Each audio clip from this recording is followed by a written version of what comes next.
नमस्कार। आज के शानदार 8K रेजोल्यूशन वाले विजुअल विश्लेषण में हम एक बेहद गंभीर और दिलचस्प मुद्दे पर बात करने वाले हैं।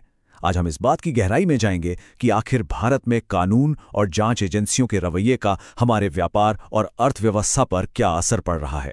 सोर्स मटेरियल के अनुसार ये असर सीधा और काफी गहरा है।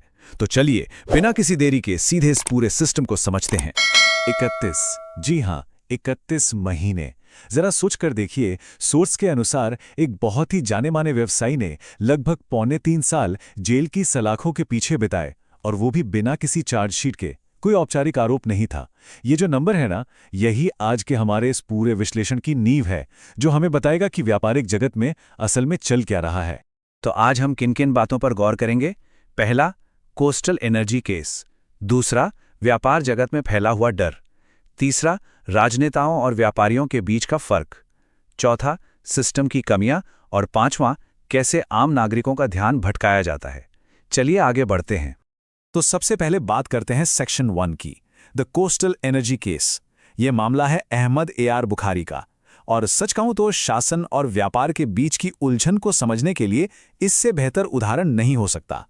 अगर हम इस पूरे मामले की टाइमलाइन को ध्यान से देखें तो 2017 में कोयला आपूर्ति को लेकर DRI की जांच शुरू होती है। फिर 2018 में CBI एक FIR दर्ज करती है।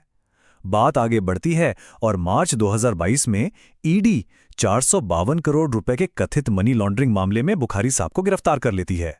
इसके बाद फरवरी 2024 में कॉरपोरेट स्तर पर CCI एक अधिग्रहण को मंजूरी दे देता है, और सोर्स के मुताबिक जाकर अक्टूबर 2024 में उन्हें जमानत मिलती है। अब यहां जो बात सच में आपको हैरान कर देगी वो ये है कि सोर्स बिल्कुल साफ तौर पर बताता है कि 4 साल की इतनी लंबी जांच पड़ताल के बाद भी ED को कोई सबूत नहीं मिला। कोई सबूत नहीं। नतीजा, मद्रास हाईकोर्ट ने अक्टूबर 2025 में सभी मामले बंद कर दिए, और अप्रैल 2026 में CBI की विशेष अदालत ने उन्हें सभी आरोपों से बरी कर दिया। मतलब 31 महीने की कड़ी सजा भुगतने के बाद अदालत कहती है कि कोई सबूत ही नहीं था। और जब ये सब चल रहा था, मतलब जब प्रमोटर जेल में थे, तब कॉर्पोरेट दुनिया में एक बिल्कुल अलग ही खेल चल रहा था। स्टेप 1 देखिए, मार्च 2022 में प्रमोटर जेल जाते हैं। स्टेप 2, उनकी कंपनी को इनसॉल्वेंसी यानी दिवालियापन की प्रक्रिया में डाल दिया जाता है। फिर स्टेप 3 आता है। CCI 100% अधिग्रहण को मंजूरी दे देता है।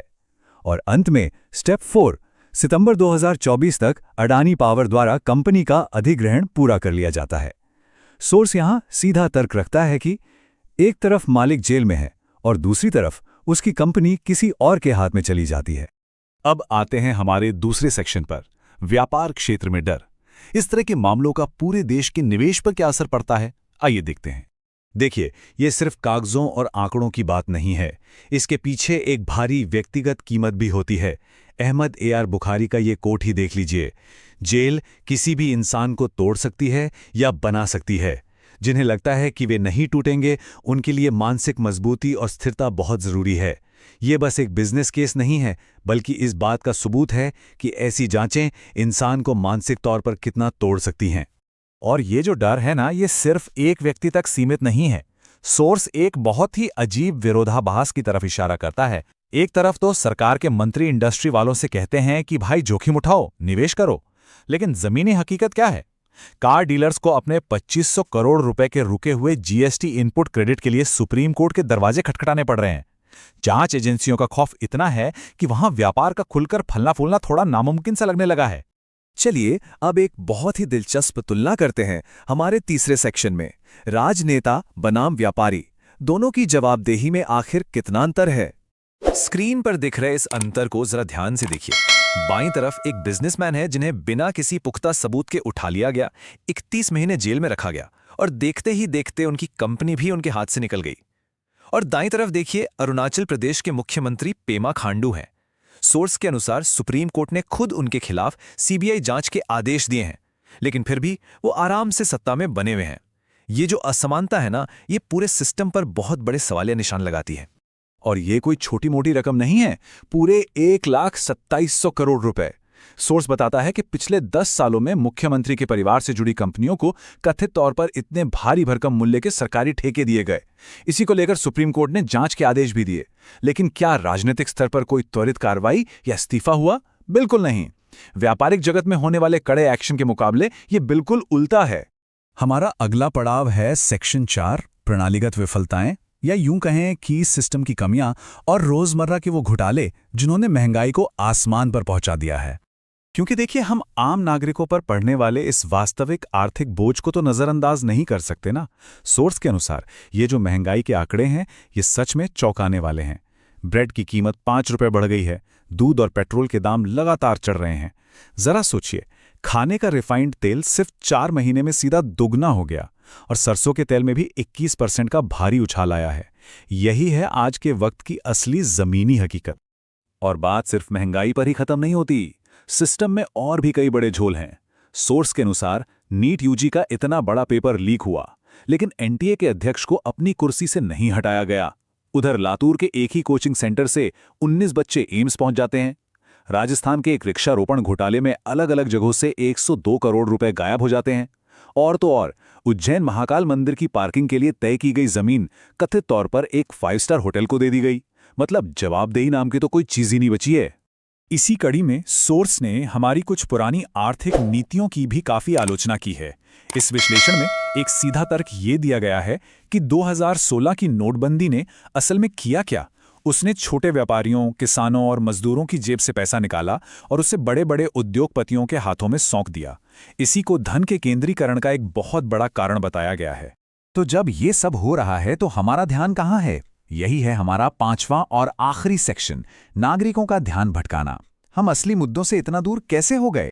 सोर्स का साफ कहना है कि जब इस तरह की बड़ी आर्थिक विफलताएं सामने आती हैं तो जनता का ध्यान जानबूझकर भटकाया जाता है। कैसे? ट्रेनों में अल्पसंख्यकों को परेशान करके, टिफिन चेक करके। एक तरफ सड़क पर नमाज रोक दी जाती है और दूसरी तरफ धार्मिक रैलियों की पूरी छूट होती है। सोचिए, बलात्कार के आरोपियों को बेल मिलने पर बाकायदा माला पहनाई जाती है।